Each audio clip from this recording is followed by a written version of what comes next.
इयं ब्रह्म वेदांत विदो वदन्ति परं प्रधानं पुरुषं तथान्ये विश्वोद्यते कारणम् ईश्वरं वा तस्मै नमो विघ्न विनाशनाय।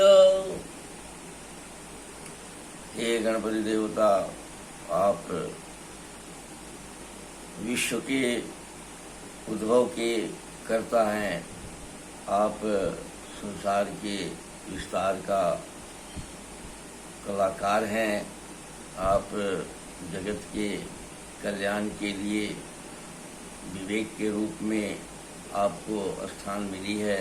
माता के द्वारा, विश्व की माता के द्वारा आप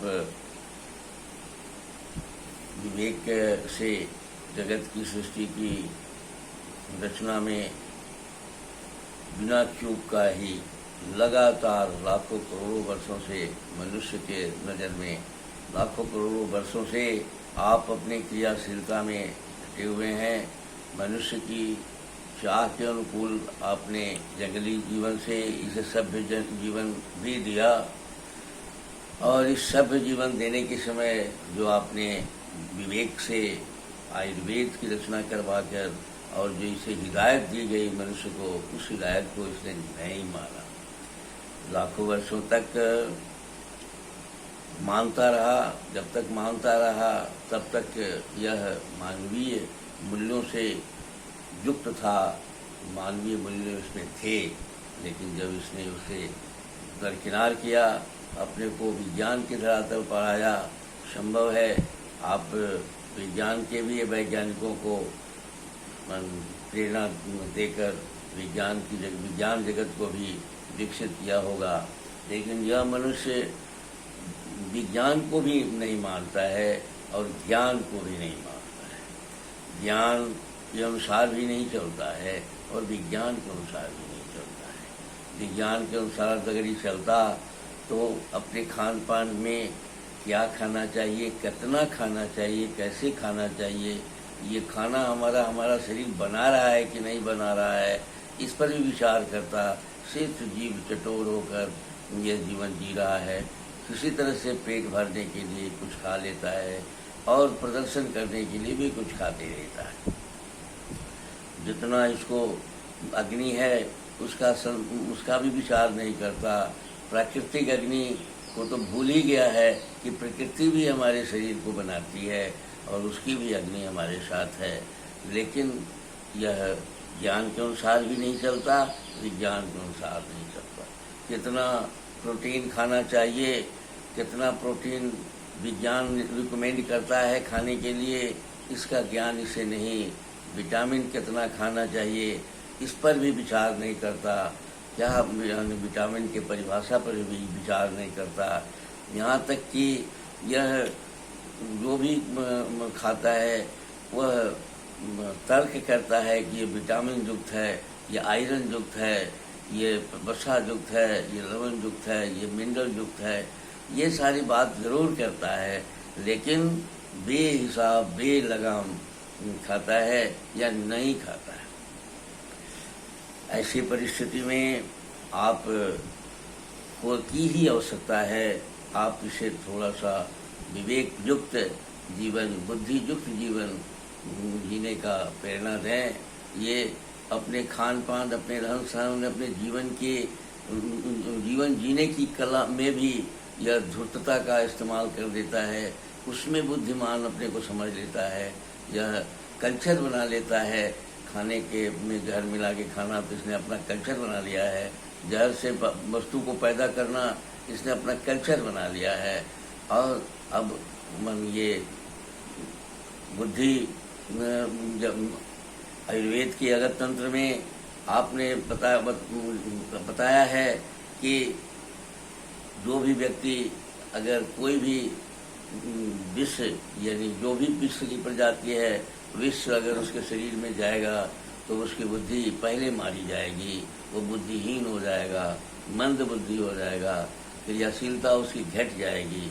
लेकिन और ये आधुनिक विज्ञान भी इस बात की चर्चा करता है कि बुद्धि मारी जाएगी जहर से, चेतना का लोप होगा जहर से, और चंचलता का अभाव होगा, खिंचाव तनाव की स्थिति बनेगी जहर से।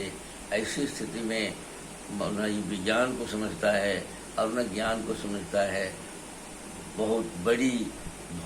बहुत हाँफता हुआ पूरे संसार का राजा बन जाता है, प्रधान बन जाता है, राष्ट्र का नेता बन जाता है, अभिनेता बन जाता है, लेकिन अपने स्वास्थ्य, अपने रोग से मुक्ति के प्रति इतनी लापरवाह बन गया है। कम से कम भारतवर्ष के लोग तो लापरवाह बन गए हैं, जिससे कि बहुत परेशानी।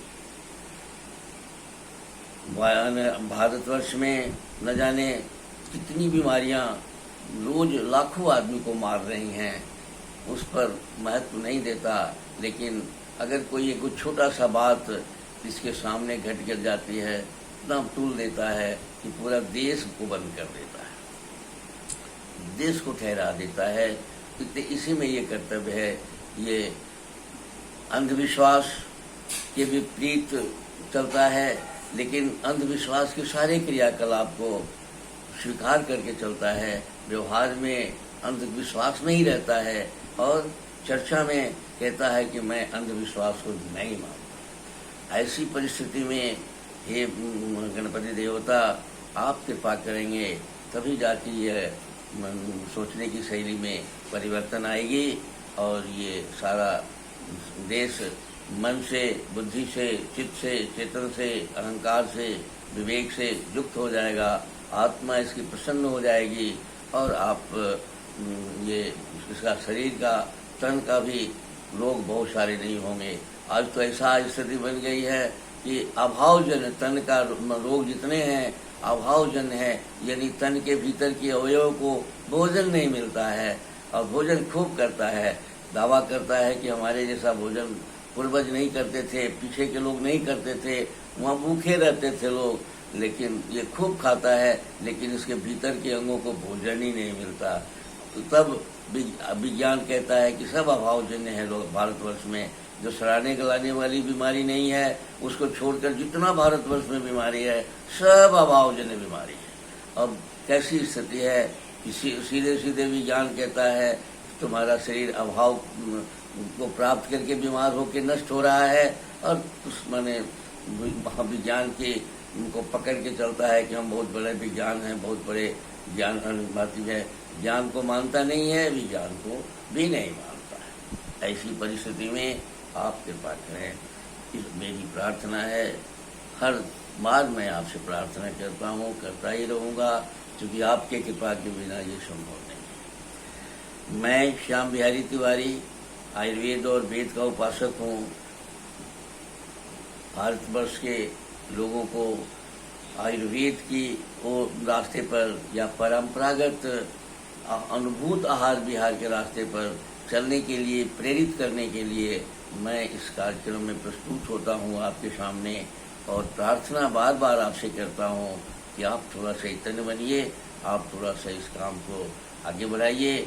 आप में से बहुत सारे लोग ऐसे हैं जो इस क्रिया को, आहार विहार को, प्रकृति साम्य चिकित्सा को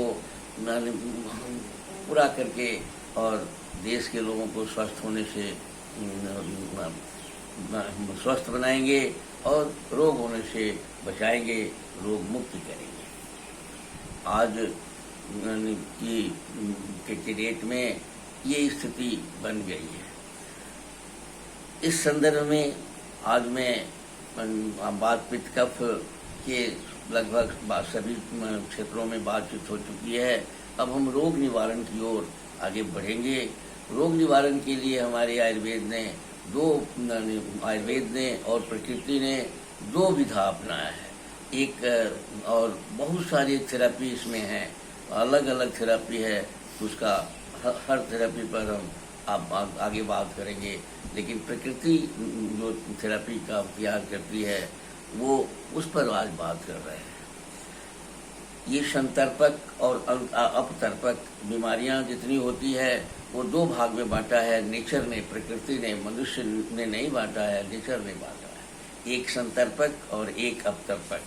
संतर्पक के लिए वह विसर्ग काल का आयोजन करता है प्रकृति में, और और संतर्पक के लिए वो आदान काल का करता है, और आदान काल से संतर्पक बीमारी को वो बैलेंस करता है, दोष को शमन करता है या दोष को बैलेंस करता है। और विसर्ग काल में अपतर्पक यानी जिसमें अभाव है शरीर में, रस रक्त अस्थि मज्जा मेद शुक्र का अभाव है, मन बुद्धि चित्त चेतन अहंकार का अभाव है, विवेक का अभाव है, विवेक चंचलता का अभाव है, उसकी वह पूर्ति करता है विसर्ग काल में। और अगर अधिक हो गया है तो उसको निकालता है, उसको आदान लेता है, आदान काल में वह लेता है और विसर्ग काल में देता है। यानी संतर्पक स्थिति में होने वाली बीमारियों को आदान काल में बैलेंस करता है, और अपतर्पक को अपने विसर्ग काल में पूर्ति करता है। तो ये शरीर में को बनाने वाले तत्वों की वृद्धि और ह्रास के नियम को प्रकृति बैलेंस करते रहती है। और प्रकृति के बैलेंस करने में जो सुबह से शाम तक खाने की बात जो मैं बताता हूँ, वह 10 बजे से लेकर शाम तक रात तक अग्नि की स्थापना करता है प्रत्येक अपने जीव में, और पीछे को वायु को सपोर्ट करने के लिए और सारी क्रियाओं का लाभ नेचुरल करता है, ऑटोमेटिक करता है। उस धारा में अगर हम रहते हैं तो हम स्वस्थ रहते हैं। इसके आज का यह कार्यक्रम इन्हीं बातों के साथ आपको समर्पित करता हूँ। आगे मैं इस पर और डिटेल कहूँगा। धन्यवाद।